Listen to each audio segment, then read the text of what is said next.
नमस्कार मैत्रिणींनो आणि मित्रांनो सुद्धा. कारण ना आजकाल ना की खूप जण माझे कुकिंगचे व्हिडिओसुद्धा बघतायत, म्हणून म्हटलं की चला की त्यांना असं नको व्हायला की आपण नमस्कार केलोच नाही. जय जिनेंद्र सर्वांना. कसे आहेत सगळे? मस्त ना.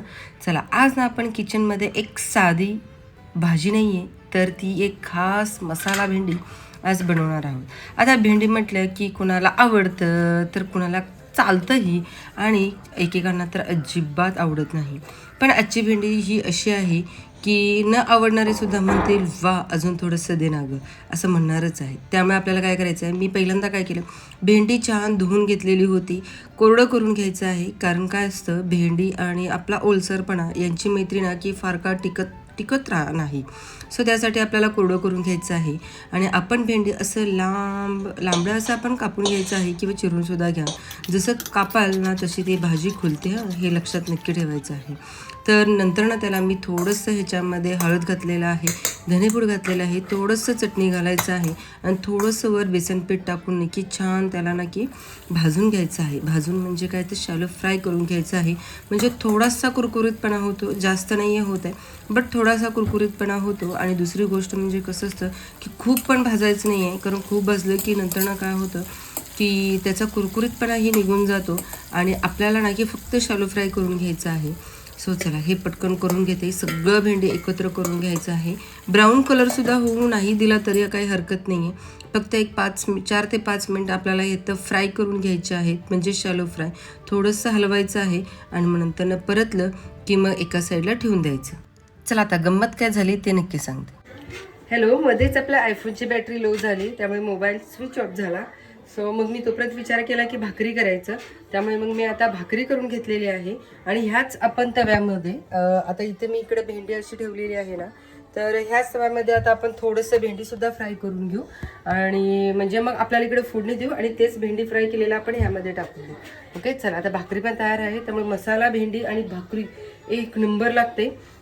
तर मसाला भेंडी कशी करायची तर नक्कीच दाखवते. चला, थोडं मध्येच थांबून गेलं कारण बॅटरी लो झाल्यामुळे, म्हणून म्हटलं की तोपर्यंत आपण भाकरी करून घेऊ. So let's go. खूप छान लागते. जसं आपण पंक्तीत वगैरे जेवायला घेतो, लग्नात वगैरे जात असतो, तर त्यावेळेला आपण भेंडी वगैरे खातो. त्यामुळे खरंच खूप भारी लागते. आणि भेंडीचे असे नॉर्मली आपण शेंगदाण्याचं कूट वगैरे घालून ही आपण भाजी करत असतो, बट हे अशा पद्धतीमध्ये केलं ना की थोडीशी तीच भाजी पण टेस्ट वेगळी लागते, त्यामुळे खायलासुद्धा मजा वाटते. सो कधी कधी अशा गोष्टी आपण करायच्या की जेणेकरून आपल्याला मस्त फ्लेवर तोच राहील, पण मस्त वेगवेगळ्या पद्धतीनं वगैरे करता येईल असं. सो चला आता ही भाकरी तर तयार झाली पाहिजे. आता ह्याच तव्यामध्ये मी भेंडी थोडंसं फ्राय करून घेते.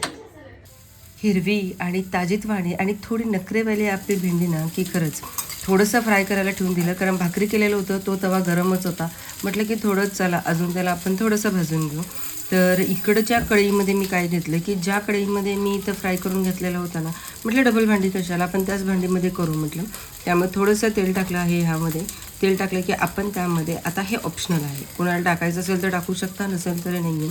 तर मी इथं काय घेतलेलं आहे, 2 लवंग घेतलेला आहे, नंतर तमालपत्र घेतलेलं आहे, थोडंसं बडीशेप घालायचं आहे.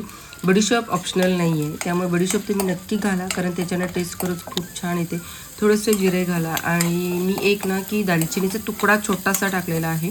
तुम्हाला जर नको टाकायचं असेल तर नका टाकू, कारण आमच्या घरी ही दातात जर दालचिनी आली की त्या कुणाला आवडत नाही. मग मी काय करते की नंतर भाजून घेतल्यावर परत मी काढून टाकत असते.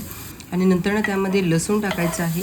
लसूण छान भाजून घ्यायचं. नंतर ना त्यामध्ये मी कांदा टाकलेला आहे, कांदाही छान भाजून घ्यायचं. आणि नंतर मग कांदा प्रॉपर भाजून घ्यायचं, आत्ता सांगते मी, कारण कच्चा जर कांदा असेल आणि मग नंतर आपण त्यामध्ये टोमॅटो टाकला तर जो कच्चा कांदा असतो ना तर तो तोंडामध्ये येतो, मग त्याची चव काहीतरी वेगळीच लागते. त्यामुळे मग काय करायचं की कांदा ब्राऊन कलर झाल्याशिवाय ना की टोमॅटो टाकायचंच नाही.